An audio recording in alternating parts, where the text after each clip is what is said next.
Более 300 ветеранов и инвалидов Великой Отечественной войны получат жилищные сертификаты к 70-летию Победы. Об этом заявил первый вице-премьер Азамат Хадиков на заседании правительства. В правила предоставления социальных выплат на приобретение жилища молодым семьям внесены изменения.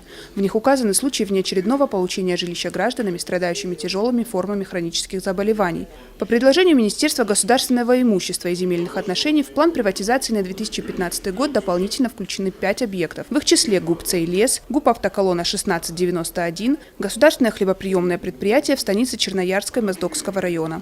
В соответствии с требованиями федеральной целевой программы жилища на 2011-2015 годы, а также с учетом замечаний государственного правового управления, порядок предоставления молодым семьям социальных выплат на приобретение жилья или создание объекта индивидуального жилищного строительства, а также использование таких выплат, необходимо утвердить отдельным нормативно-правовым актом.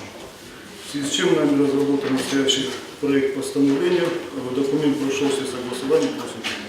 Хороший вопрос, дай Бог, что получилось. Нет вопроса? На заседании утвержден размер стоимости одного дня пребывания ребенка в детских оздоровительных учреждениях различных типов. Теперь она составит от 650 до 690 рублей. В том числе стоимость питания на одного ребенка в день в этом году будет исчисляться суммой 285 рублей. Фатима Макиева, Михаил Безуглов, Осетия ТВ.